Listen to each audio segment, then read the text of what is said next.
A few kilometers west of Grand Forks, on the drive up Spencer Hill, sat one of the last intact Russian Doukhobor villages in British Columbia, clearly visible from Highway 3, and it was for sale. This is my story. It was in the late 70s when the three of us idealistic, back-to-the-land hippies first explored this intriguing village, and then, surprising ourselves, we imagined rejuvenating this historic site. What our eyes saw as we toured the property was an old, decaying communal village, abandoned decades ago and effectively scrounged of most of its artifacts. Our eyes saw a crumbling planer mill, sawmill, bread ovens, barns, and other scattered outbuildings far beyond repair, presenting a melancholy reminder of a once flourishing village. Yet, our hearts saw something else. Our hearts saw a perfect doorway opening. This was the sandbox where us kids could play together and build our castle.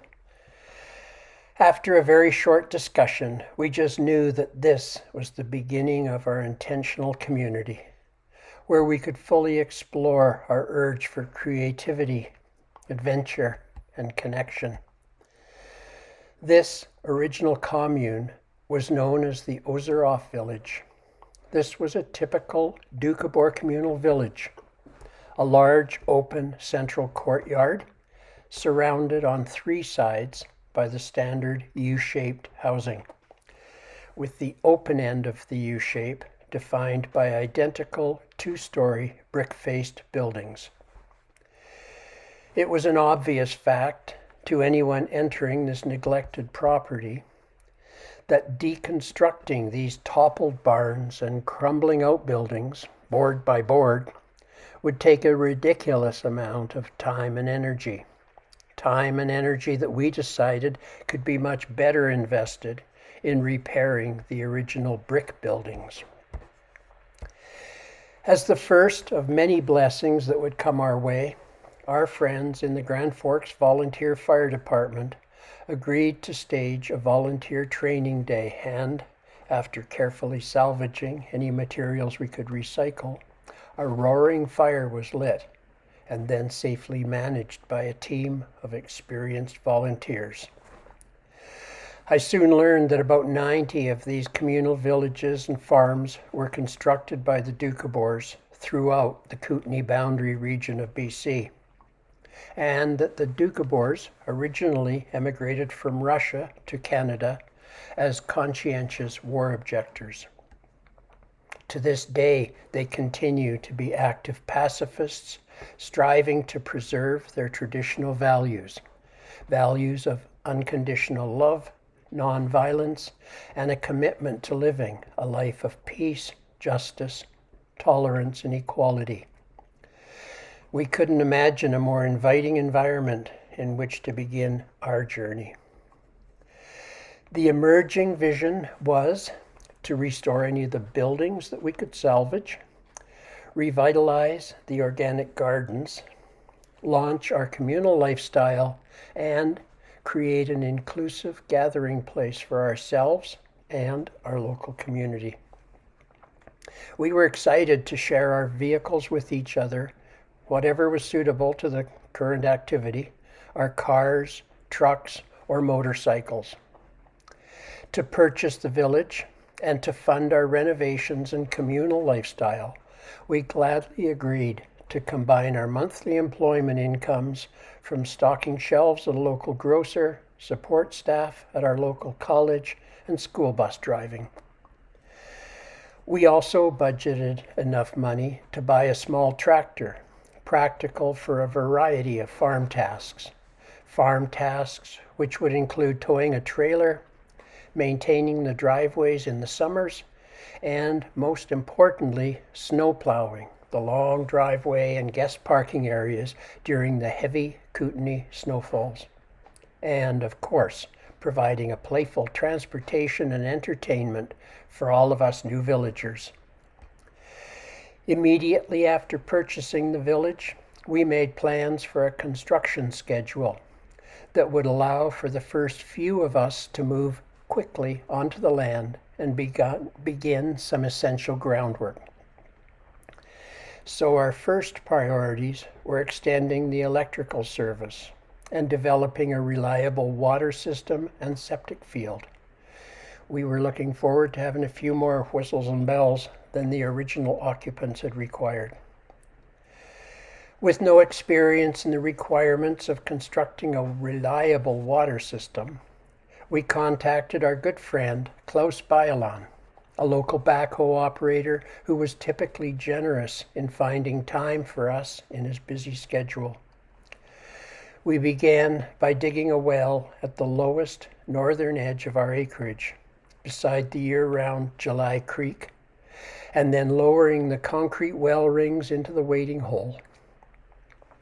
Klaus then excavated an extensive trench, stretching the impressive distance from July Creek up to the housing. Our water pipe was then connected to a pump in the well, the pipe continuing along the lower portion of the property, up the hill, and finally terminating at a convenient spot outside our future kitchen. As soon as our septic field and domestic water supply were completed, and our new plumbing lines were roughed into our first set of rooms, we could now extend the lines to provide irrigation to the site of our new garden space.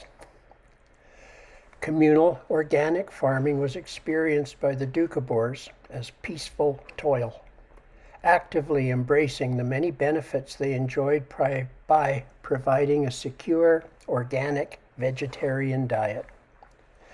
The garden was considered an integral component of our own plan for sustainability, simplicity, and food security.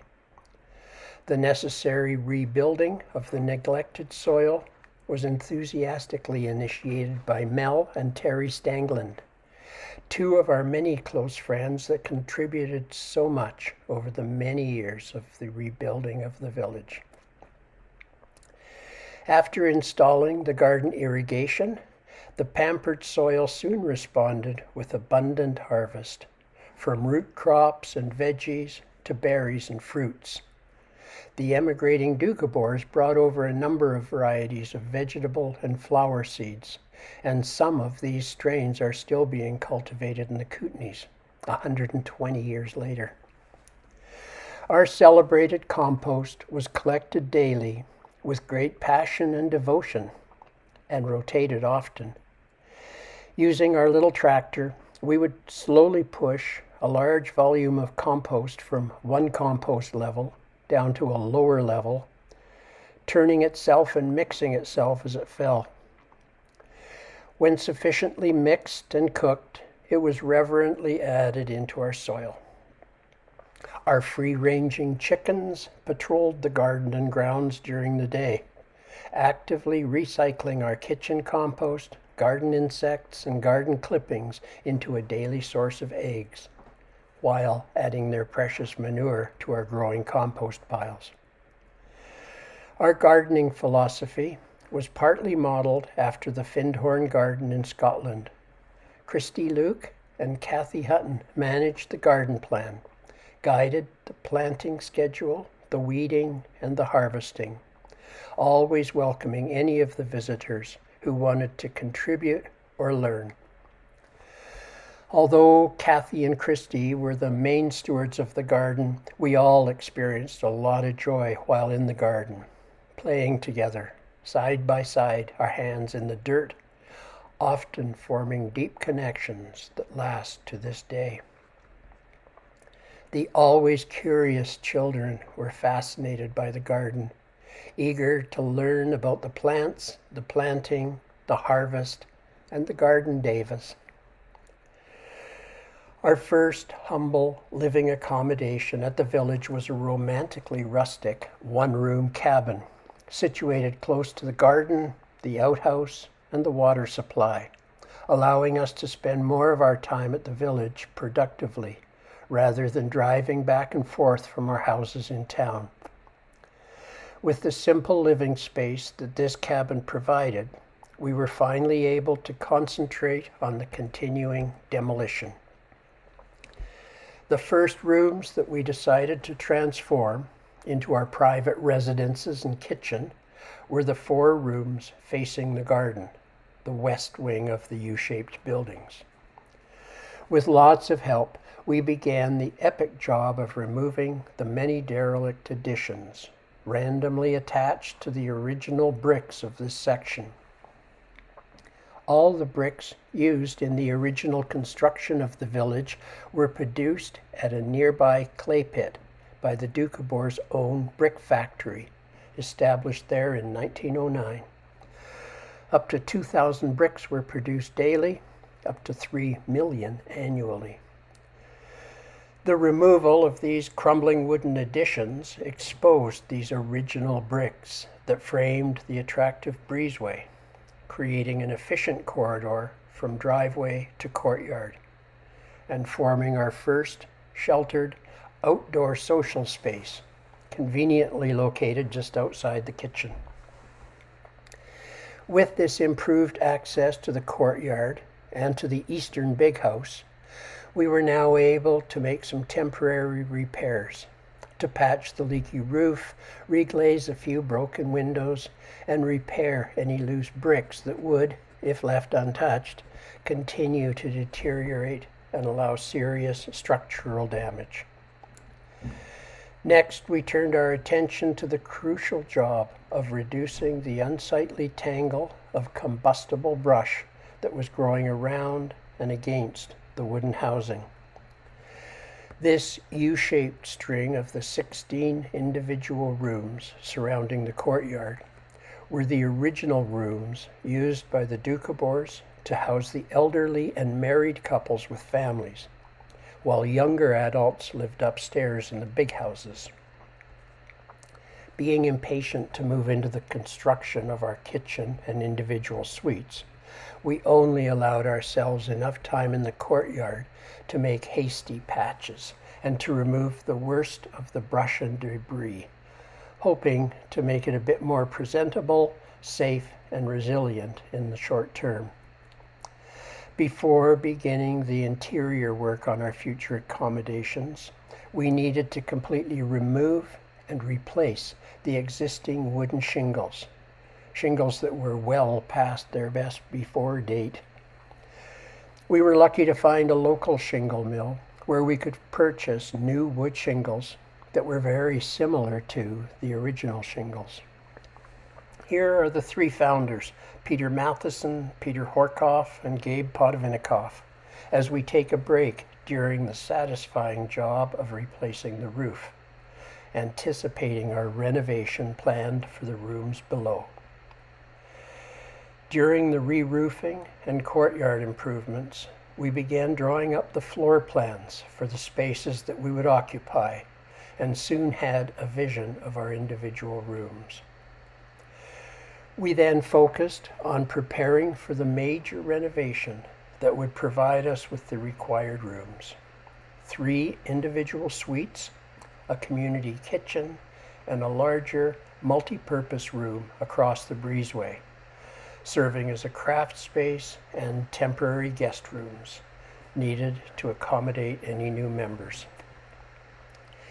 Everybody pitched in to help remove the dusty and deteriorating lath and plaster attached to the framing, eventually exposing the structural wood frame walls and the exterior brick veneer. At this point, a few of the unwanted openings in the brick walls were permanently bricked up, and a few new openings were created. With the wall framing and ceiling joists now exposed, we roughed in the first plumbing and electrical services. We then hired our friend Bill Sinet to install our new insulation, to completely seal and professionally insulate the awkward voids between the rafters, studs, and the exterior bricks. We then hung gyprock sheathing throughout to seal and to fireproof all the interior walls and ceilings. During this final phase of renovation, we really wanted to take the time to showcase a variety of the old barnwood we had scavenged, creating in each individual room our own personal touches of texture and character, while paying respect and homage to the original Doukhobor carpenters. And, as in so many other homes, the heart of our home beat loudest in the kitchen. Situated in between our individual personal rooms, the kitchen is the central place in which we would gather together daily to express our gratitude and our disappointments, to share our joys and our difficulties, and to plan our activities. We took equal turns cooking meals, a day each, on a regular rotation. The cook of the day responsible for the menu, any shopping, the preparation, the cooking, and the cleanup. And we were each appreciated for a popular specialty, such as Christy being our apple pie queen. When not on kitchen duty, we would simply walk into the kitchen, sit down together, and eat. After the meal, we could just relax around the table and talk, while the cook could choose to participate or take care of cleanup and dishes immediately, whatever was comfortable.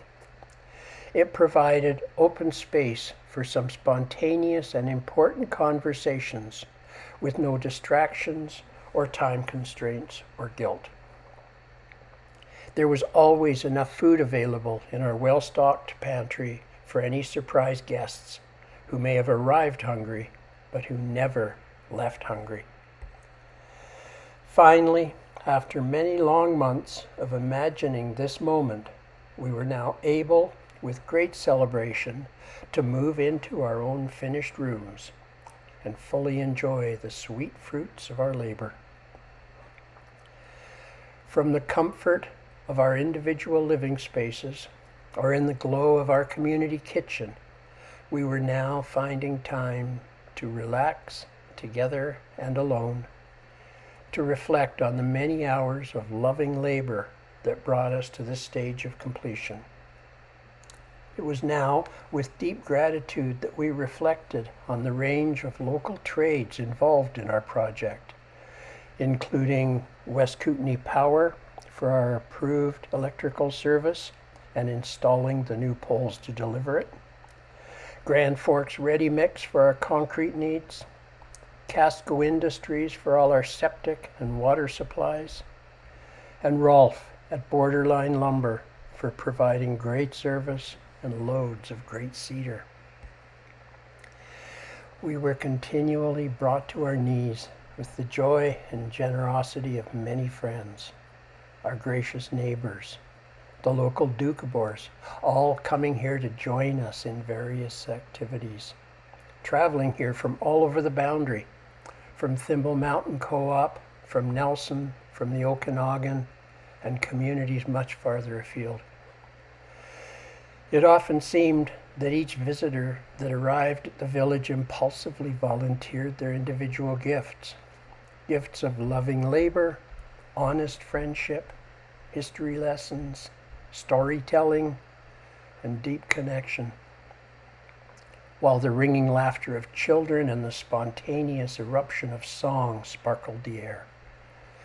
We were continuously inspired by the connections of our community interdependence, experiencing a giving economy based not on money, but on belonging, love, and the currency of relationship.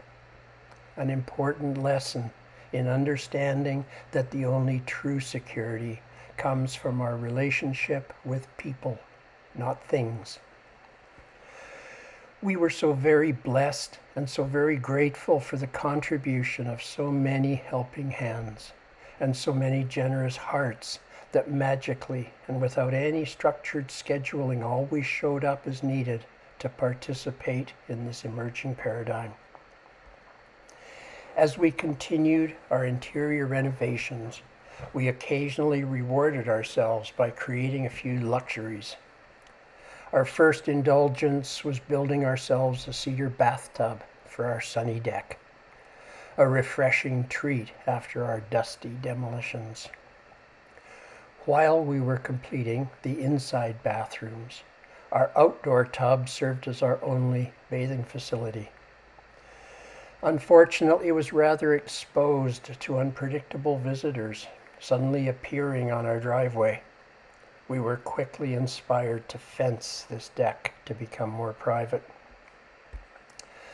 Although we soon had our showers or tubs installed inside our own rooms, this sunny space still lured us outdoors to stretch out on the loungers and enjoy the warm summer evenings, to cool off under the outdoor shower, or simply to pamper ourselves after a strenuous day with a slow, hot, sunny soak in our luxurious cast iron tub.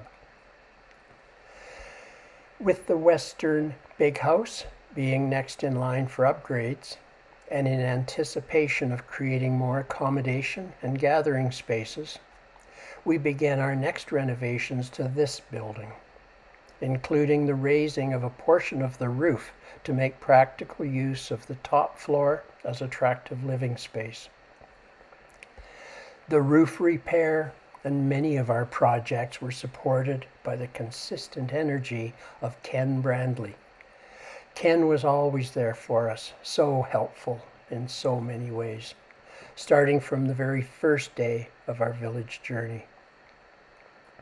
We were always amazed and humbled to see how our close friends and the casual, curious visitors were so often inspired to engage in our communal lifestyle, to add their enthusiasm to whatever was happening.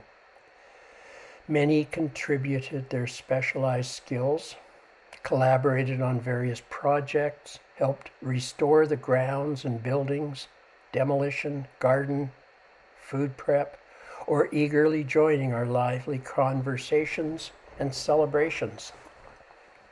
It often seemed as if the village was more of an event than it was a place. As a collective, we were excited to periodically organize, promote, and present public events to the larger community. Events that would introduce a prominent New Age speaker, author, performer, or teacher, informing our goals or values. Among the celebrity speakers and artists that we brought to Grand Forks were Patricia Sun, Elizabeth Kubler-Ross, Paul Reps, and a prominent Rinpoche. Informative field trips to the village were organized by several institutions and educators, including the University of British Columbia and our valued friend Dr. Lyle Olson of Selkirk College, bringing curious students to visit the emerging reclamation and to experience firsthand the rich history of the Doukhobor communal lifestyle. We encouraged and supported spontaneous community gatherings and a diverse range of celebrations. We were always grateful to hear how our wider community looked forward to participating in our lively weekend work parties and gatherings. Joyful, cooperative, high-energy events that always wrapped up with an amazing vegetarian potluck dinner. Local food, locally contributed, with epic variety. Our visitors ranged from the toddlers to the wise elders. We celebrated the full spectrum of diversity, and we warmly welcomed everyone who arrived. In the afternoon, as the work parties slowly morphed into the potluck dinners, the shifting groups of free-spirited discussions, and eventually drifting into lively dancing and singing that always stretched far into the warm evenings. While many visitors volunteered childcare, dishwashing, designated driving, and a variety of community-building talents, we could always count on our local, community-minded acoustic musicians to freely and enthusiastically share their amazing musical talents, often lasting until the last dancer dropped. The popular duo of Kurt Garrison and Gary Gilbert were usually the first to unpack their instruments and initiate the tunes, often accompanied by Cowboy John, our virtuoso air guitarist. Brock Chadle and other talented musicians, percussionists, singers, and performers soon joined in, delighted to jam with neighbors until well after the last dancer dropped. For most of us involved in that communal experiment of the 70s, the village was our first introduction to intentional community, a chance to push our limits, to exercise acceptance, to apprentice in learning those skills required to live together well. We indulged our appetites for personal growth, learned the values of effective communication, healthy conflict resolution, and experienced the immense joys, benefits, and risks of intimately sharing our hearts and our resources.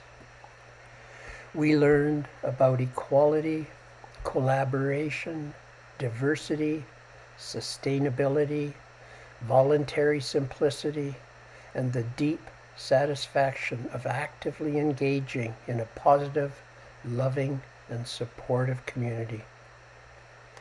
And we faced our dragons, our shadows, our egos. We discovered that we were often emotionally ill-prepared, that effective communication skills weren't always taught well in our families of origin, that vulnerability, intimacy, and authenticity were scary concepts to practice. It's a lot to learn, and it's not always pretty, but it is always worth it. To risk, to stretch, to show up again and again. That is my story, one chapter in my book, and I am ever so grateful for the gifts of that chapter.